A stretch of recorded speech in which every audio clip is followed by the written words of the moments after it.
Fresh Morning. La Fresh Morning. Sur les 104.5 Urban FM, la station urbaine avec Jean-Paul. Jean-Paul, bonjour. Bonjour la fraîche. Comment tu vas? Ça va très bien. On parle de quoi ce matin? Ce matin, nous allons nous intéresser au Burkina Faso où, vous le savez, le week-end dernier, s'est déroulée l'élection présidentielle, la deuxième du genre depuis la chute de Blaise Compaoré. Donc cette élection-là se tenait dans un climat assez particulier parce que le Burkina Faso est bousculé depuis un certain nombre d'années, comme d'autres pays de l'Afrique de l'Ouest, par l'insécurité djihadiste, et comme un peu au Mali aussi. Il y a des violences interethniques qui menacent notamment le centre et l'ouest du pays.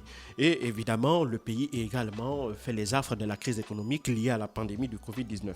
Et donc, c'est un peu dans ce climat-là extrêmement tendu entre le pouvoir et l'opposition que s'est tenu le scrutin du week-end dernier. Alors, la Commission électorale nationale indépendante a donné ses résultats hier, des résultats encore provisoires parce qu'ils n'ont pas encore été confirmés par la Cour constitutionnelle. Et ces résultats la donne justement le président sortant, Roch Marc Christian Kaboré, vainqueur à 57,87% des suffrages. En deuxième position vient le candidat du Congrès pour la démocratie et le progrès, le parti de Blaise Compaoré, il s'agit d'Edi Komboego, qui arrive donc en seconde position avec 15,48% des suffrages. Alors, Kadré et Désiré Ouédraogo du parti Agir Ensemble obtient, lui, à un peu plus de 3,36%.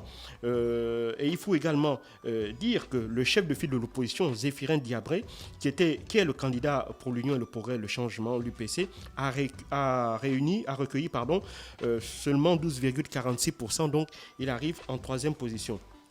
Puis vient Kadré Désiré Ouédraogo, comme je l'ai dit tout à l'heure, qui a obtenu 3,36%. Puis Tachirou Bari, du Mouvement pour le Changement et la Renaissance, qui a recueilli 2,19% des suffrages. Et Ablassé Ouédraogo, de l'association Faso Autrement, qui a obtenu 1,80% des suffrages. Puis viennent ensuite Gilbert Noël Ouédraogo, de l'Alliance pour la démocratie et la fédération, du Rassemblement démocratique africain, qui a obtenu 1,55% des voix. Il y a Yacouba Isaac Zida, vous vous rappelez, ce colonel qui avait fait tomber Blaise Compaoré, qui représentait le mouvement patriotique pour le salut. Lui n'a obtenu que 1,52%, et Abdoulaye Soma avec 1,41%, candidat indépendant. Les autres candidats ont obtenu moins de 1% des suffrages exprimés.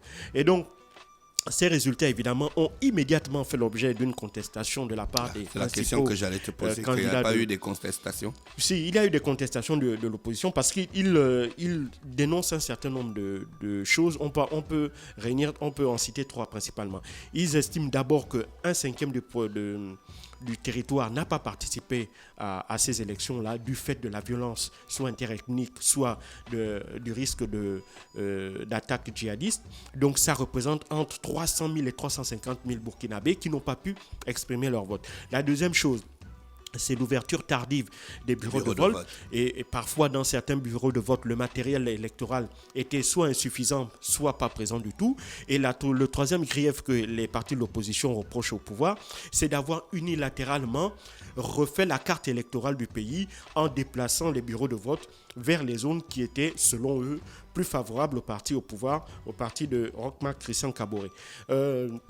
Ce dernier a d'ores et déjà fait savoir qu'il était prêt à discuter avec l'opposition, mais l'opposition, lui, conteste déjà ces résultats et a d'ores et déjà dit qu'il devait saisir le Conseil constitutionnel pour demander l'invalidation de ce scrutin-là. Alors, maintenant, le Conseil constitutionnel devrait se réunir d'ici la semaine prochaine et essayer de statuer justement sur ce contentieux électoral.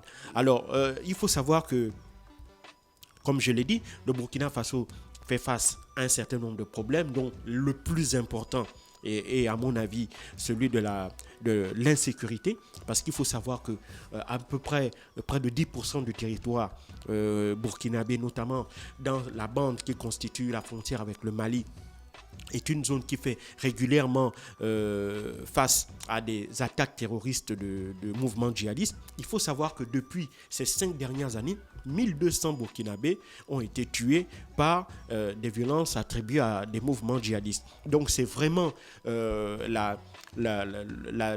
si tu veux, la pierre d'achoppement, ou si tu veux, la grosse tâche dans le premier bilan, dans le bilan du premier mandat de Roch Marc Christian Kaboré.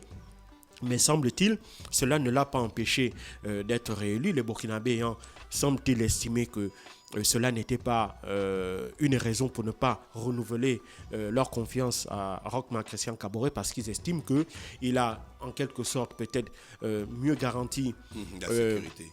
Non, la liberté individuelle, les libertés collectives. Il a permis un certain nombre de choses, et surtout il a ramené la confiance des investisseurs, même si cette confiance-là est extrêmement limitée en raison de la violence, en raison de l'insécurité et des violences ethniques que connaissent le pays. Mais pour l'opposition, ils estiment que cette victoire-là, évidemment, est entachée de nombreuses irrégularités, et surtout à travers les stratagèmes que le pouvoir a mis en place, notamment en modifiant la cartographie des bureaux de vote. Eh bien, cela a également, en plus des nombreuses populations qui n'ont pas pu participer au vote en raison de l'insécurité, eh bien, ces deux facteurs-là font qu'une grande partie des Burkinabés, et semble-t-il qui, selon eux, sont des partisans de l'opposition et du changement, ont vu leurs droits ne pas être respectés. Et donc, de ce fait-là, eh ben, l'opposition a perdu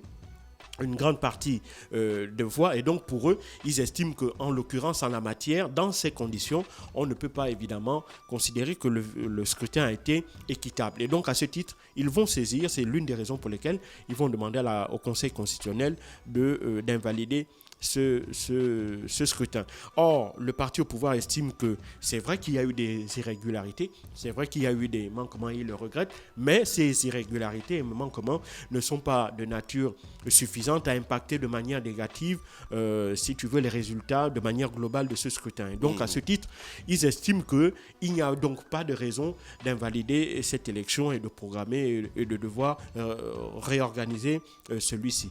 Donc, pour le moment, c'est le 3e scrutin en Afrique de l'Ouest, après la Guinée d'Alpha Condé, qui a vu celui-ci réélu au premier tour, et la Côte d'Ivoire avec Alassane Ouattara, qui a également vu celui-ci réélu au premier tour. Donc, Roch Marc Christian Kaboré est le 3e chef d'État, toujours d'Afrique de l'Ouest, à être réélu au premier tour. Et c'était même l'objectif visé durant toute la campagne électorale.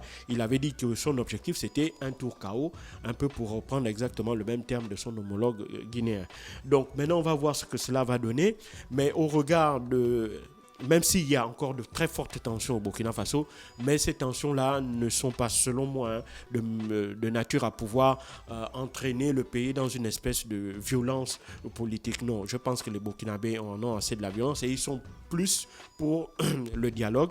Ce qui, à mon sens, est plus probable, c'est que, évidemment, l'opposition va s'asseoir avec le pouvoir pour discuter, même si ce n'est pas le cas pour l'instant, parce qu'eux, ils veulent d'abord épuiser l'ensemble des recours que justement la Constitution leur permet d'user en cas de contestation des résultats, notamment de cette élection présidentielle. Après, on verra, mais pour ma part, je reste assez optimiste quant au fait que le pays ne bascule pas dans la violence. Mais est-ce que le pays va parvenir à un accord ? En l'état maintenant, je ne pense pas, mais à moyen terme, si, je pense que les Burkinabés sont suffisamment matures en matière de démocratie pour mettre l'intérêt supérieur de leur pays au-dessus de toutes les considérations personnelles et politiciennes. Merci Jean-Paul qui revenait sur l'actualité internationale. Ce matin, on parlait du Burkina Faso. Vous êtes sur Urban FM 104.5, la station urbaine, et vous écoutez le Da Fresh Morning. Vous êtes sur Da Fresh Morning.